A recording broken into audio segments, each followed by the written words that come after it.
What part of grief have you never said out loud? What part of grief have you not talked about? What is the part of grief that you're not giving voice to? What is the part of grief and your broken heart that you are unwilling to share with anyone? What part of grief are you unwilling to share because it's too painful? Because it's too complicated? Because you believe that if you tell this part of your grief out loud, it will be absolutely too shameful? What is the part of grief that's too big? It's too big to carry. It's too big to talk about. It's absolutely so heavy, you're not even talking about it to anyone. We live in a world that teaches us to hide our grief, to smile, act like everything is okay, be fine, you'll make it through. And the entire time we are doing this, we're dying inside because we're not given the space to talk about this grief. But here's the truth, my friends. Grief doesn't heal in silence. And that's the part that we get confused about. Our grief doesn't heal in silence. It gets smaller. It gets heavier. It gets heavier because we ignore it, because we didn't know we were supposed to talk about it. Your audio is a little muffled. I just turned the volume up. How's it now? Is it the volume or is it my voice? Oh my goodness. Oh, it's better. Okay. All right. Grief doesn't heal in silence. It never did. It gets heavier. It gets stuck in your heart and it starts showing up in your body. It shows up in your relationships. It shows up at work. It shows up in your paperwork. It shows up in everything that you're doing. Today, I want to talk about the real reason we don't speak about our grief. Last night, we did the emotional reset.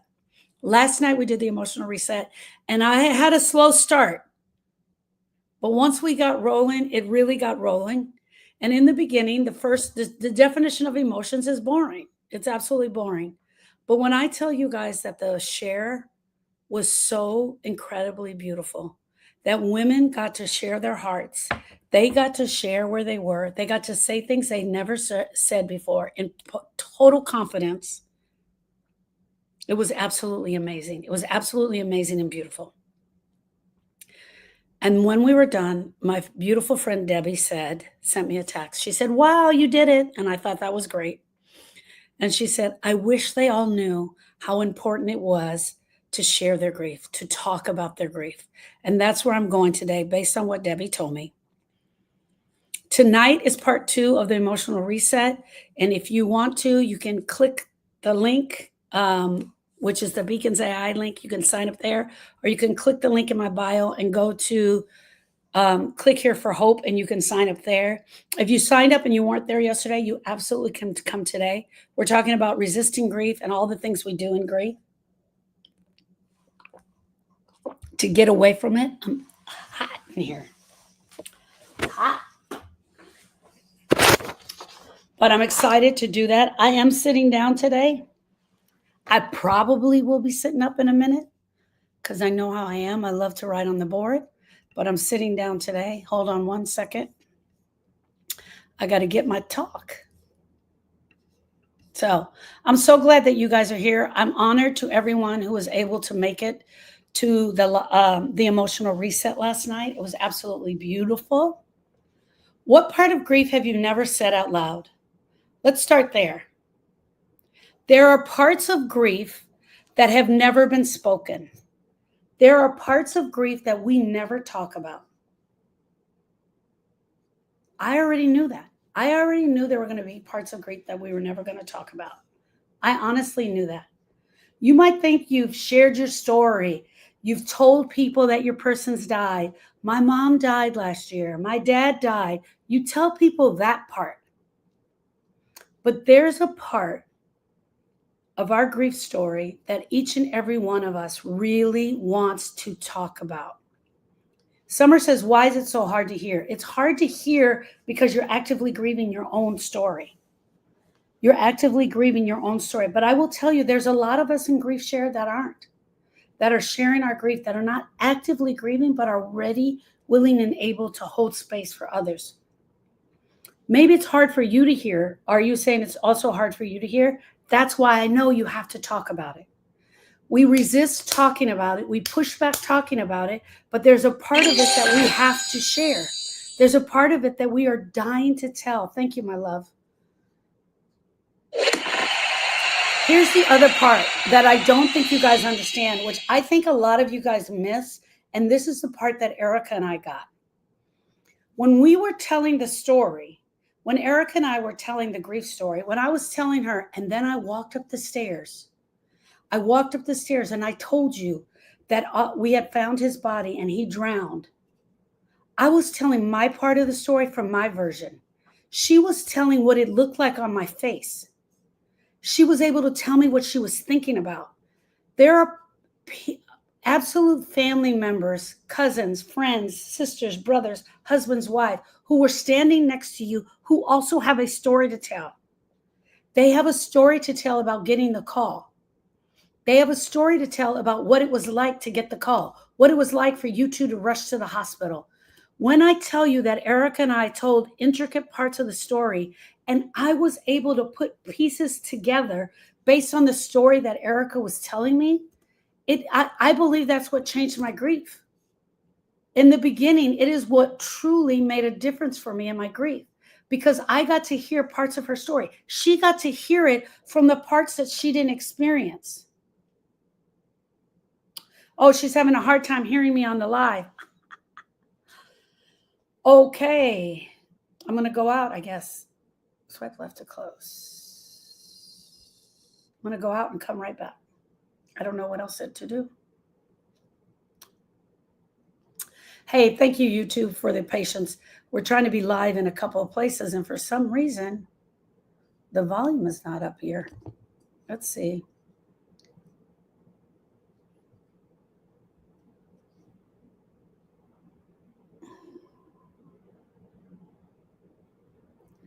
Let's see if we can get it. The other day I was sitting with a griever, and she was telling me her story about losing her son. She was absolutely telling me the story about losing her son. Debbie, is that better? Do you think that's louder? Tell me if that's better. Oh, poor Suzanne. She just hit all those likes. It's not better. All right, I'm going to change my phone. No, not better. Okay. I don't know.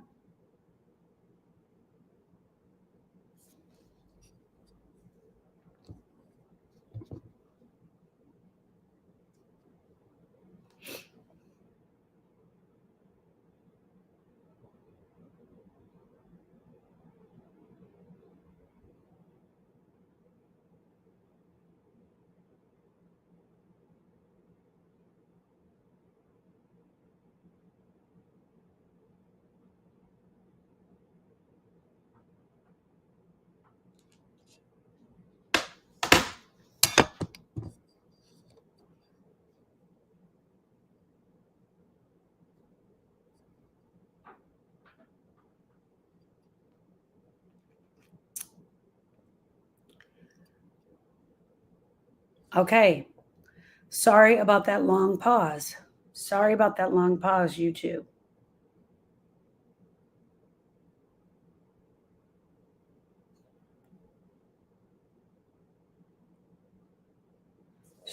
Okay, Debbie, how's that? How's the sound? I got it all the way up. I'm on a totally different phone.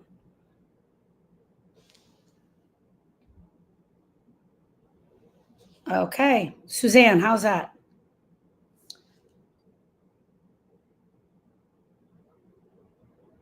It's fine for me. Okay, great. Okay. I was talking to a woman the other day who she was telling me the story about when her son passed, and when the day that her son died, getting the call, going to see her son and absolutely seeing him. Her dad picked her up and drove her to her son's house. Her dad picked her up. He drove her to her son's house. And I asked her, have you ever talked to your dad about this? Have you ever talked to your dad about what it was like for you two driving in the car together, going over there seeing your son at the same time, him holding your hand, him loving you, him hugging you. And she said no. She said she never talked to him. She never talked to him. She never talked to her mom. She never talked to her brother who was there. Her sister got there immediately after it happened. She never talked to her sister. She's never talked to her family about, thank you, Debbie, about what has happened. I think for us as grievers, we miss huge opportunities. We miss huge opportunities when we don't talk about that last day, those last hours, that last month, especially with our family. There's huge healing in that, friends. There is huge healing in that. Talking to your family about it, talking to family members. You may have already shared your story. You told the people that your person died. You've recounted it times and times again. You give medical updates as the process is going on. You maybe even have given people updates about the funeral. You've cried in front of a few people. You've answered the check-in text messages where people are like, hi, hey girl, how you doing? You've answered those. You've nodded and said thank you when they told you that you know they're in a better place. Girl, you know he's in a better place. You know he wouldn't want you feeling like this. And you went, you smiled politely. But that's not what I mean. That's not what I mean. I'm talking about the parts of your grief that feel too heavy to say out loud. The parts that you're embarrassed about. The parts that you've never told anyone. I never picked up the phone. I should have picked up the phone. Why didn't I open the door? The parts where you whisper in your car and you're saying it into your mind quietly over and over again. Why didn't I call her? Why didn't I call her? The thoughts that swirl around at 3 a.m. What is that? What are the thoughts that swirl around at 3 a.m.? The ones that tense up your whole body. The truths that you're afraid or ashamed to admit, not even to yourself. That's what we're talking about today. We all have them. They're the hidden pieces of the grief that we've never shared. The untold chapters, the unspeakable feelings. And if you're being honest, most of you don't tell the full truth in your grief.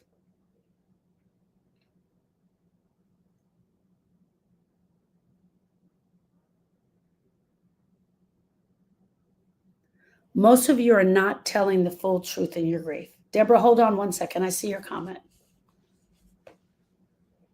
Why? Because you don't know who's going to hold it for you. We're walking around with this thing that we don't know what to do with it. We're walking around, we're carrying it, and sometimes we lay it down here just to give us a break, but we pick it back up.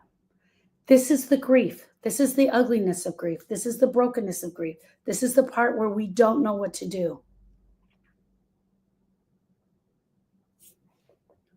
From the time we were little, we were taught to manage our pain quietly. You stop that crying or I'll give you something to cry about. You shut that up right now.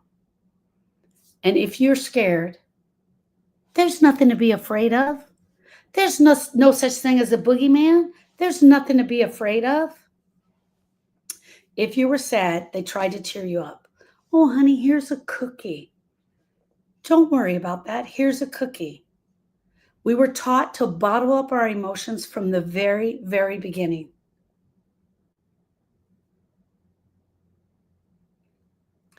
How to be strong, how to move on quietly.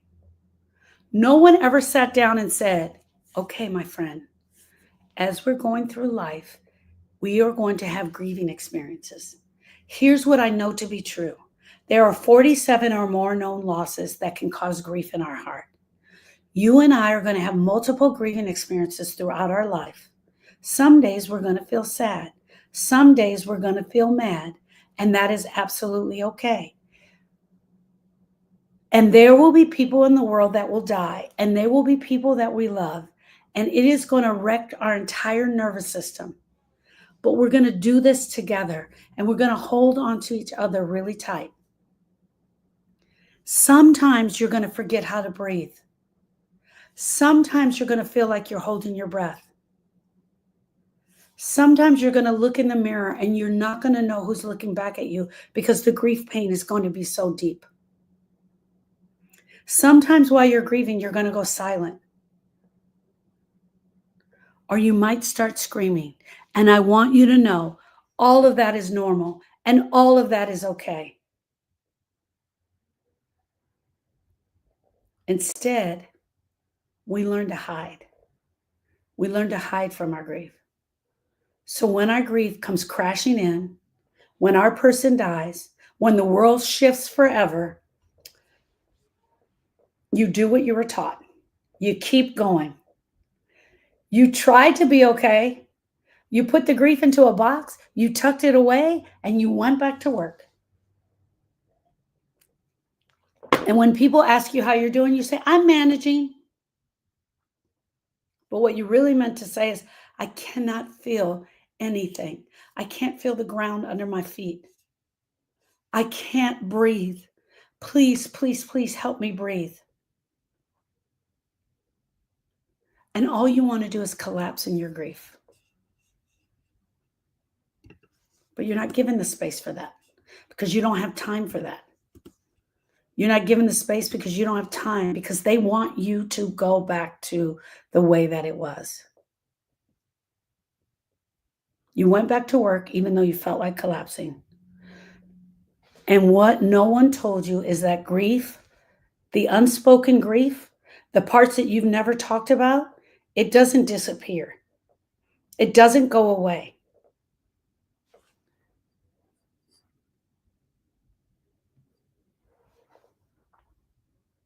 It waits.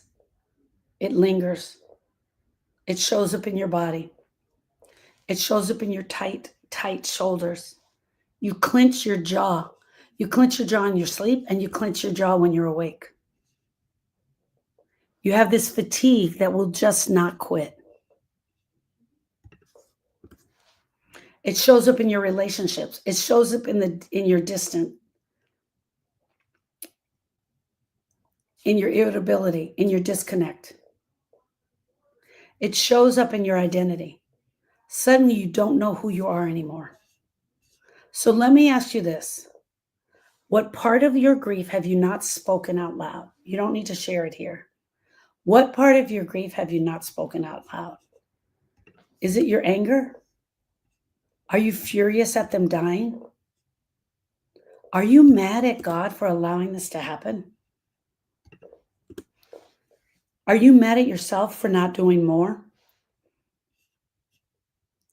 Is there a part of the part that you didn't show up for that you want to talk about?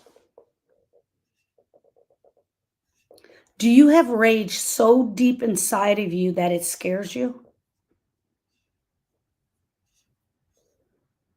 Do you have a feeling like you just want to scream at everyone and tell them how wrong you've been?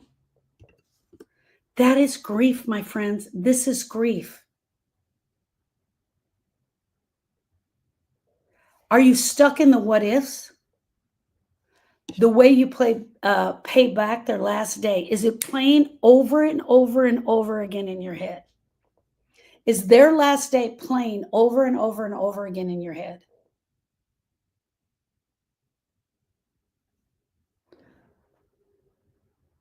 There are times that you snap to the day before they died and you start thinking about it. And then I got up in the morning and I put on my white shirt and I remember he said this and then I said that, and I walked out of the kitchen. He had a funny look on his face. Why did he have that funny look on his face? And then he canceled the appointment. And then the phone rang. You start replaying things over and over and over again in your head. You become the detective of trying to solve the case. You're trying to solve your grief case.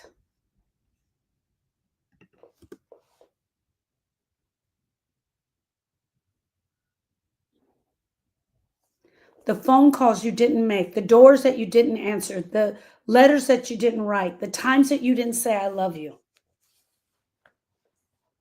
There is shame Sometimes, for some people, there is shame that you are still struggling with. And I promise you, friends, that you've got to talk it out. You've got to talk out the ugly part. But more than talk it out, you have to talk it out to someone who will listen. You have to make sure you know who you're talking to about the grief. Someone who listen without judgment, without comparison, without trying to fix you. Someone who's going to show up with their heart and with their ears and listen to what you're saying without trying to fix what has just happened to you. There is a distinct way that we have to show up as the griever when telling our stories. We have to tell all of the parts. We have to tell all of the ugly parts. The shame that you're still struggling with, the shame that you're not getting better, the shame that you're avoiding people, the shame that you're not cleaning your house, the shame that you haven't taken a shower in 3 weeks, you haven't brushed your teeth, but maybe you have, but you can't remember. The shame that you're not eating and you know you have an eating disorder. The shame that you're not doing life the way you're supposed to. There is shame in the grief. But the only way you're going to release it is if you talk about it, sharing about it, and moving it. And you can't just dump this on anybody. You cannot just take these stories and dump them anywhere and think that people are going to accept what you have to say. Because first of all, this is the truth. They already think you're out of your mind. They already think you're crazy. They already think you've lost it. So don't go up to them and just dump this story. They don't understand it. They're never going to get it. What about the relief? Let's talk about that. Because sometimes when the person we love and we love immensely and they die, we feel relief.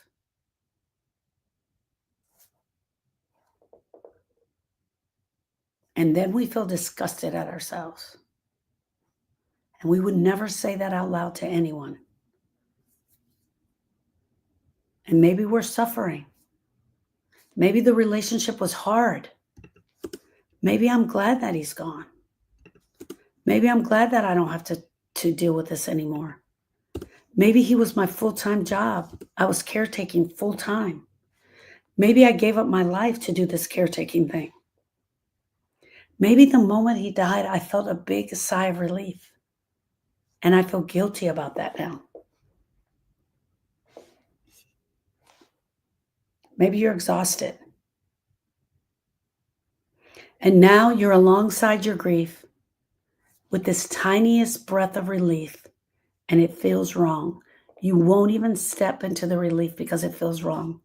You feel like you're betraying your person. You feel like you're betraying your person, but it's not betrayal. It's human, my friends. Every emotion you're having right now is a human emotion. Every emotion you're having right now, you were supposed to have.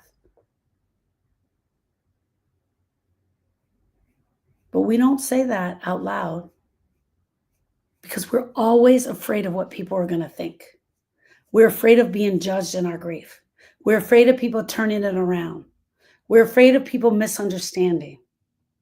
We're afraid of losing more people on top of the people that we've already lost. And Lord have mercy if they start to judge us. I'm already a wreck. And then I got to deal with you judging me in my grief? No way. No, thank you, ma'am. No, ma'am, Pam. So we stay quiet. We don't share that part. We take that part and we push it way down. Way, way, way, way down. We hide behind socially acceptable phrases like, I'm fine. Thank you, I'm fine. How's it going? It's unbelievable. I'm fine. I'm just taking it day by day.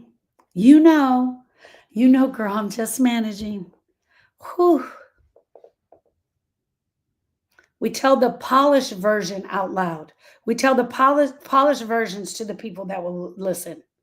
The version we think people can handle. But inside, we are drowning. We're drowning in things we never said. And here's what I know. Here's what I know to be true. The silence of what you are not sharing, what you are not talking about, is what's keeping you stuck in the grief. Because it is that part that needs to be released. Hear me out. I'm not telling you the next time you see me to shout the thing out loud. That's not what I'm telling you. I'm telling you, consider finding someone who is safe that you can talk to about that thing and talk about that thing. Because grief that is not expressed does not go away. You've got to talk about it. You've got to cry about it. You've got to cry the ugly cry. Because if you don't deal with it, it gets louder in subtle ways. Our lives start to get tension. We get tension in our heart, in our body. You start to get fatigue. You disconnect. You spin on the thing that you haven't told anybody about over and over and over again in your brain. It lives in the way you avoid people, the way you snap at them. It lives in your overwhelm, how you're always so overwhelmed, and you take it out on anybody who walks in the room. You're overthinking anything. You live in a life of self-doubt. You don't need more time. You don't need more time. You were given all of the time that you need to do this grief thing. You don't need more time. You need to feel listened to and heard. You need to talk. You need someone to say, I can't imagine, girl. I honestly cannot imagine what that feels like for you. My heart is breaking when I think about that. I'm so, so sorry. I'm so, so sorry. Is it true? Is it true you should have done that? Question I ask all the time. Is it true? Tell me, do you think it's true? I'm not trying to fix you. I want you to go inside of you and find your answer. I want you to feel comfortable sharing your life with me, sharing your grief with me, saying the thing with me. I want you to feel comfortable in that.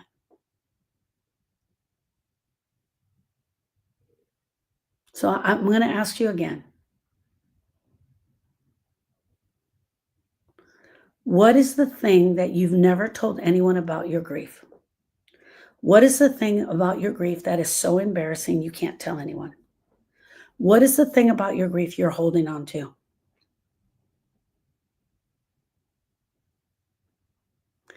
Some of you just need someone to look right in your eyes and say, is that the truth? Is that how you really feel? Would that have made a difference? I'm going to ask the question again, and then I want everybody to take a breath. First, I want everybody to take a deep breath. I want you to close your eyes. I'm going to ask you the question. What is that thing that is whispering in the back of your head that you would never tell anyone? I'm so glad he's gone. I hope that he is resting in peace. But my life has changed, and I'm so glad he's gone. I'm so glad I don't have to wash dirty underwear anymore. Bathe him, change the sheets, change the bed. It was so much work. I was having to take care of him. I was having to go to work. I still had to take care of my small children. I'm embarrassed to say this, but I'm relieved that I no longer have that job.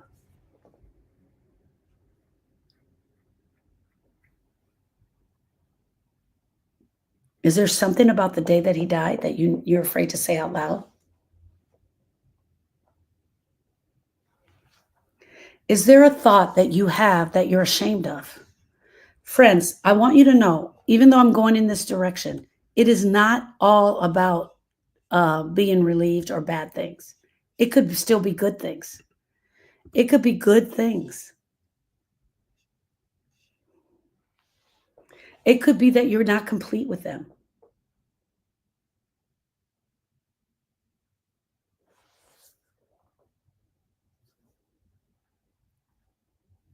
Is there a moment of resentment? Is there a moment of relief? Is there a moment of rage that you've been holding on to for months, for years? I want you to know you're not alone. There are so many grievers out there that have this part of their story that they haven't been able to tell, that they're refusing not to tell. And you're not wrong for feeling any of it. I just recently sat with a woman whose loss happened over 15 years ago. And she is still carrying unspoken grief along with her. She is still carrying unspoken grief along with her. She is still holding on to memories that she has never told anyone. I have sat with mothers as they whisper the details of their child's death, as if they were confessing a sin, because no one would listen to them. No one in the room has listened to them tell their story. I have talked to women, men, children, so us losing our parents, right? That are holding on to something that doesn't even make sense that I'm holding on to this thing. I have spoken to women, to wives who have never said out loud how broken they have felt.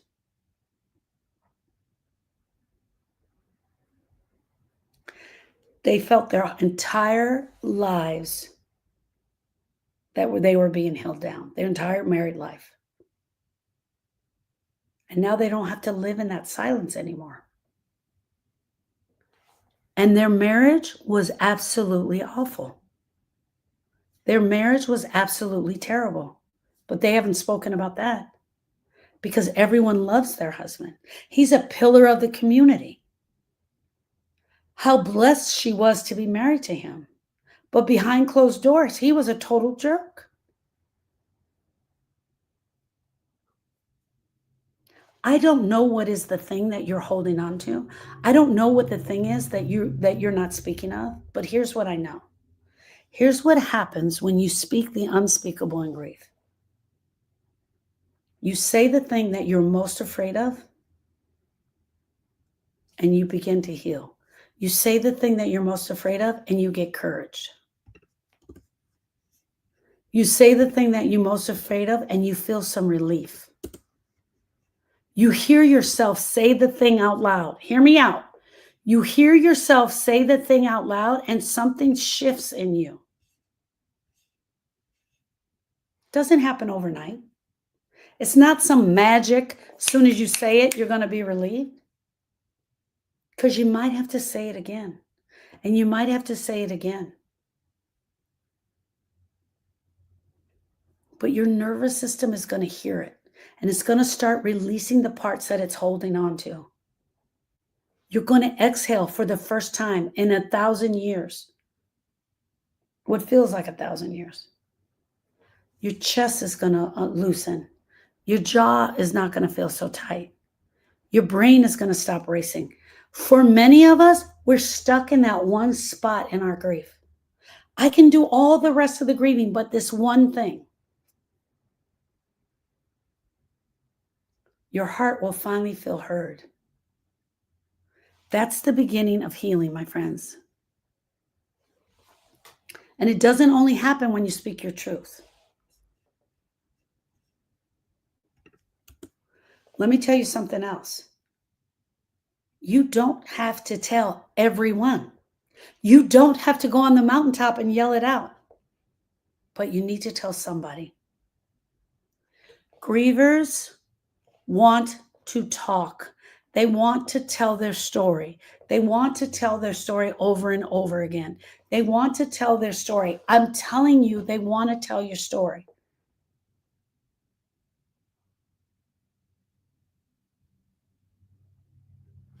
Grief needs a voice. We give it voice. Not filtered, not changed, not softened up for everybody so that they can accept it. We give grief an acceptable voice. So here's your invitation today. If you can't talk to anybody, record it on your phone. Open up your voice recorder in your phone and say, I've never told anyone this. And just say it in the recording. It is a great place to start. I've never told anyone this, but on the day that he died, I was exhausted. I was laying in a chair, laying down, and I was just praying to God, when will this be over? And I was praying to God to take him so I could get some rest. I was so tired. I hadn't slept in days. And I prayed and prayed to God, please take him so I can get some rest. And God answered my prayer that night. He quietly went in his sleep. And for the first time, I breathed a sigh of relief. But 2 hours later, I felt guilty. Oh my gosh, why did I pray that prayer? Why did I say it like that? Why did I say it like that to God? What was I thinking?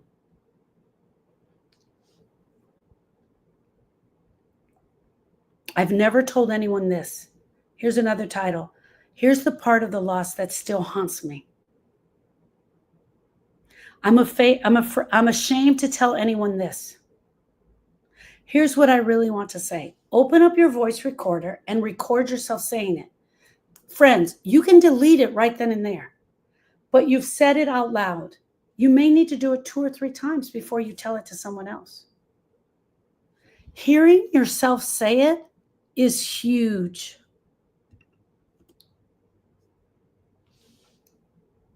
You don't have to carry this in your chest forever. Let it out. You are meant to.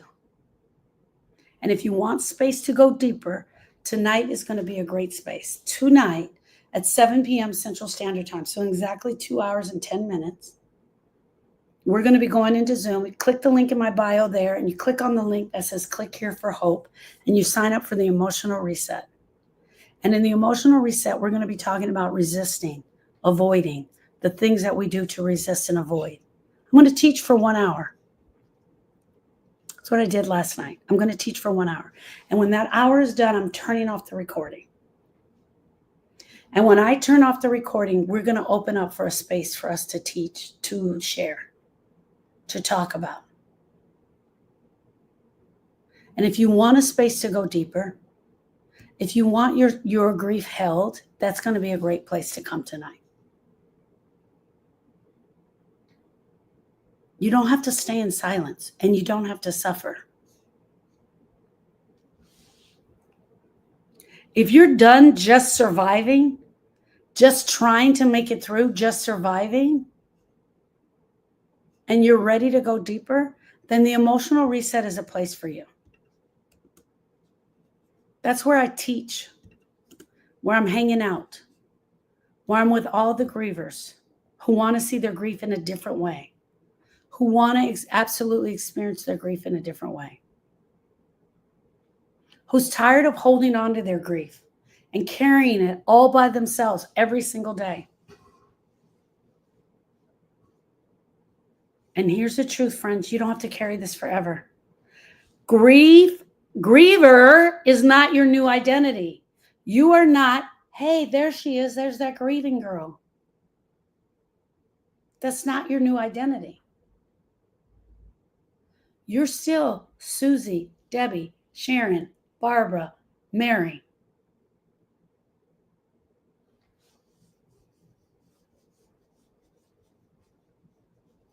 Grief is an experience you get to move through. Grief is an experience that you get to move through, but you're only going to move through it if you stop hiding from it. So today, I want you to say that one thing out loud. Just whisper it if you have to. I'm not okay. I'm not okay, and here's why. I'm angry, and here's why. I miss her so much I can't breathe. A part of me died too. I will never come back from this. Say it. Say it out loud. Say it to yourself, because your body already knows it. It's waiting for you to acknowledge it. Your heart already knows what you've been thinking. It's waiting for you to acknowledge it. The only missing piece, friends, the only missing piece is your voice.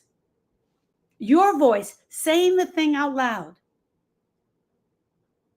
And when you find your voice in grief, you will find yourself again. I guarantee it.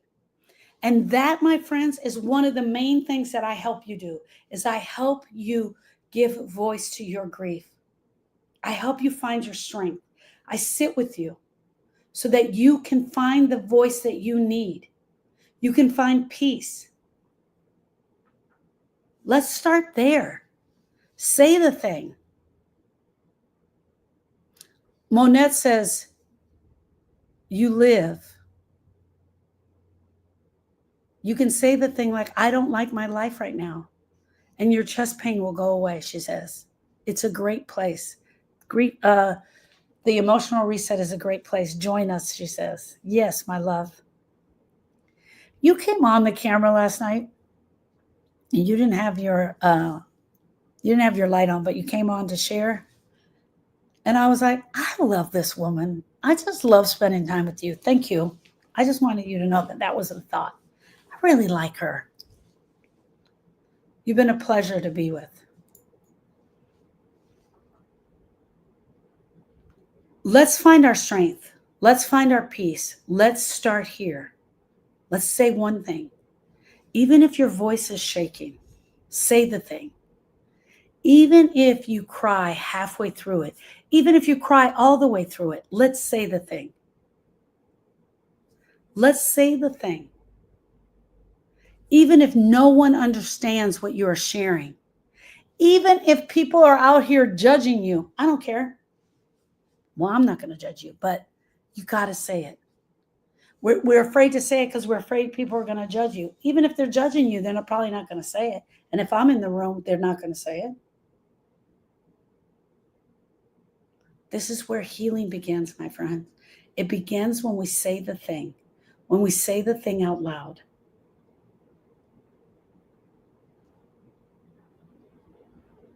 You deserve this. You deserve to heal. I see you, Monette. And when you find your voice in grief, you will find yourself again. Because there you will find your strength. You will find your peace. So let's get going, and let's not stop here at this little live that I'm doing. Let's talk about ways that we can find our voice. The voice isn't always about things that you're embarrassed to say. It's about the things that sometimes you're saying all the time, but they need to be said in a certain way. They need to be said in a certain way. Friends, when I tell you that we've been lied to about grief, we have absolutely been lied to on how to move this grief. We've been lied to by our pastor, by the clergy, by society, by our therapist, by our doctor who's writing us the prescription. There's a way to move this grief from your heart. Some of you are staying silent because the grief is just too complicated. Some of you are staying silent because you just don't know what to do. Maybe the relationship that you had with your person wasn't perfect. Maybe it was really ugly. That needs to be grieved. Maybe it was strained. Maybe it was abusive. Maybe it was distant. Maybe the relationship with your person that you had right now that has passed was really great, but your childhood was really ugly. Maybe the relationship you have with your person was absolutely great, but the relationship you have with your dad is really ugly. And maybe your dad is still around. And maybe your grief for your person who's died has now brought up all this grief for your dad. It happens. It is a soup. I don't know what you're going to bring me. You guys bring me a gumbo, a pot full of gumbo. And you know what a gumbo is? It's everything thrown in the pot. And you and I search through that gumbo and we find the area that you need to do the work on.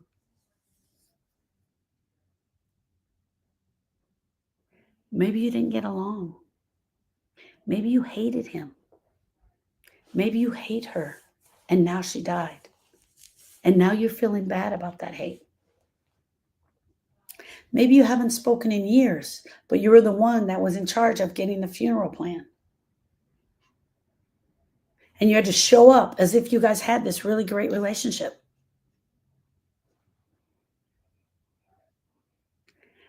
Maybe you hated them and everyone is expecting you to be absolutely devastated and you're not. I promise you, you're going to grieve anyone who is living or deceased, whom you loved or hate. There is grief. And grief comes with confusion. It comes with confusion. It is not in a neat little package. It comes with confusion, it comes with guilt, comes with regret, comes with anger. You all know it comes with numbness. But instead of talking about that, we just keep shoving it down. Because what would people think?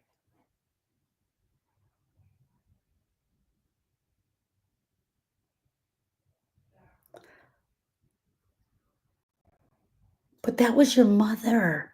How can you say that about your mom? She's dead now. Don't speak ill will of the dead. That was your brother. He was doing the best that he could. Oh my gosh, that's your child. How can you speak that about your child? They have no idea because it's never happened to them and they've never walked in those shoes. They sure as hell haven't walked in your shoes. They don't want to hear all that. We want to keep the world a rosy, pretty place. It's another reason that we hide because we think that they expect our grief to show up and look a certain way. Hell, you guys, we expect our grief to show up and look a different way. And when our own grief doesn't show up like that, we start questioning ourselves. So if I'm already expecting my grief to show up this way and it's not showing up this way, but she's also expecting it, I'm not going to talk about that. I'm not going to talk about it. I'm not going to talk about it to you, and I'm sure as heck not going to talk about it to her.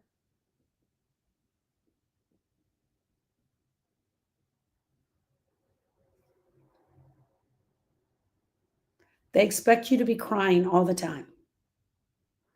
They expect you to fall apart in a way that they will understand. And you didn't even like the person, and you have to work through that. You can't bring up what they are expecting for you to show because you didn't even like her. People absolutely expect you to grieve in a certain way. And if your grief doesn't fit into their expectations,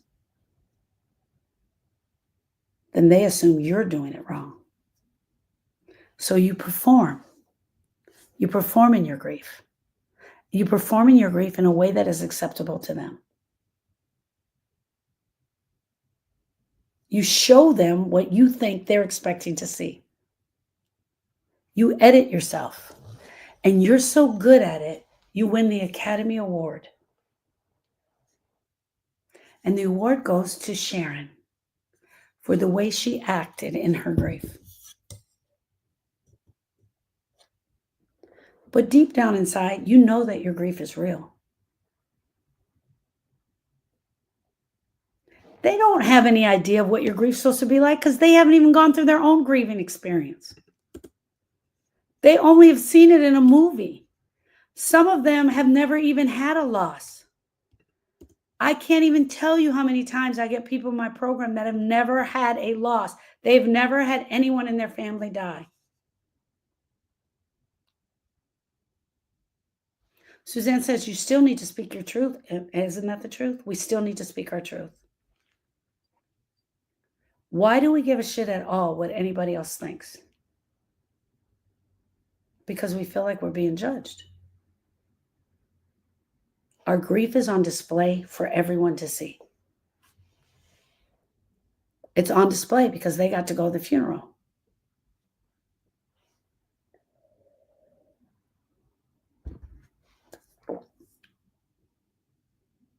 And they all come out for it.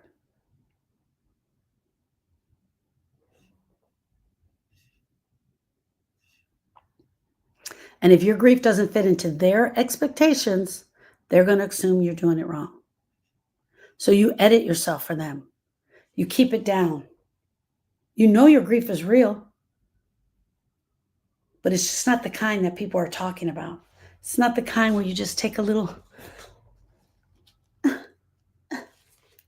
you. It's not the kind that they see on TV.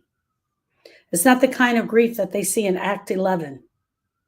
And then the next moment, the guy falls in love all over again and he starts his new relationship. It's not that kind of grief.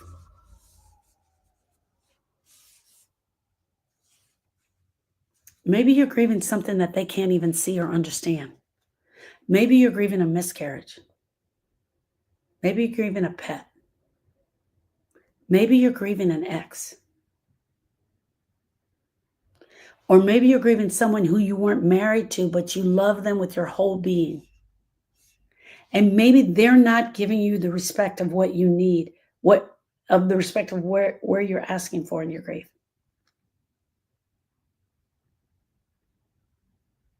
Maybe it's a sibling, and nobody is grieving your sibling the way you are. Maybe you're grieving the loss of your father who was never in your life. And you're grieving the loss of your father who was never in your life. And people are looking at you like, you didn't even know the guy. Why are you crying so much?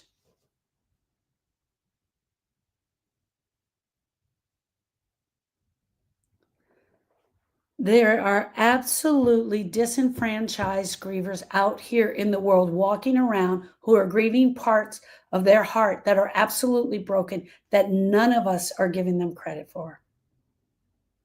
So we don't talk about it because it isn't real. If we don't talk about it, it isn't real. And let me say this as clear as I can. If your heart is broken, it counts.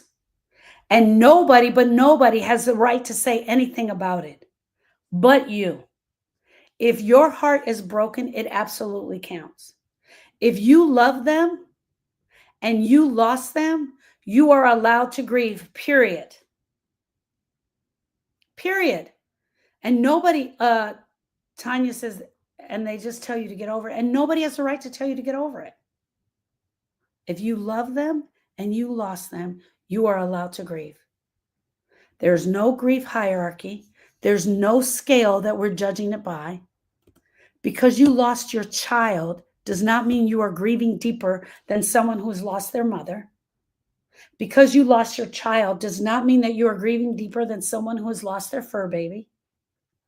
Everyone is experiencing their own amount of grief in their heart. Everyone, based on their relationship with their person or their dog or their cat or their child.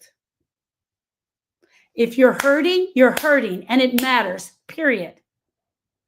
That's it. Put a period on the end of it. I'm grieving and this hurts, period. No one else needs to stand in judgment on you.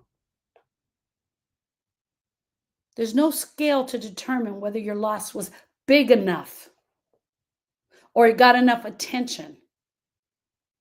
If you're hurting, that hurt matters. And the more we try to rank our grief, the more we isolated we become. And I can honestly tell you, there have been times where I've been in the lies where people told me, you have no idea what I'm going through. You have no idea what I'm going through because you're still married. You still have a husband. No, girl, I have no idea what you're going through because I'm not you. I'm a griever. I know what it feels like to be a griever. I know what it feels like to lose a nephew. I know what it feels like to lose my nephew, to lose my dad, to lose my nephew again, his brother, to lose my best friend, to lose my dog, Baron. I know what that feels like for me. I have no idea what it feels like for you. And you are absolutely right. I know what grief feels like. I know grief sucks. I absolutely know it. And it sucks big time. So don't come up here trying to judge my grief, whether it's big enough. Tell me whether it's big enough and it deserves attention. I'm telling you, my grief is huge. My heart is broken and it deserves all the attention that I'm going to give it. You be gone.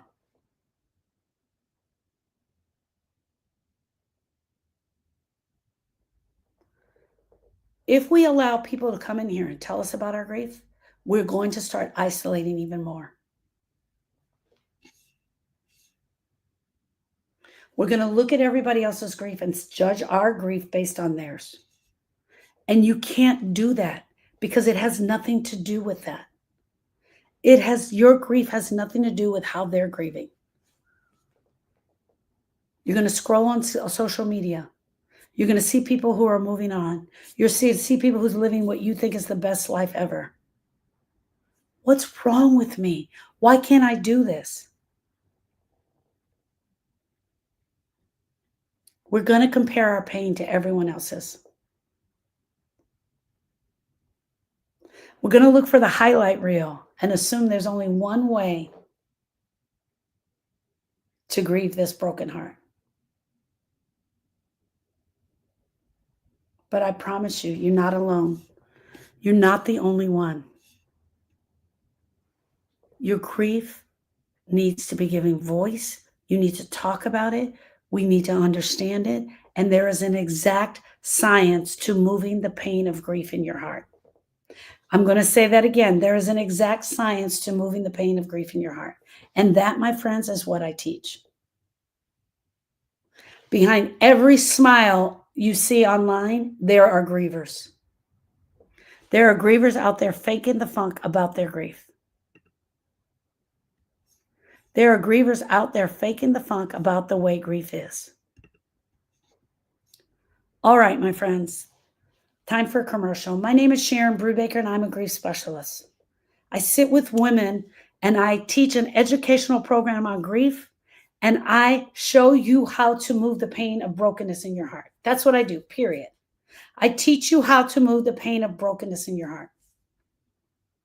The grief pain, the pain that's holding you back, the pain that no one is willing to talk about, the pain that you can't take to church Bible study. Tonight, I'm doing day 2 of the emotional reset.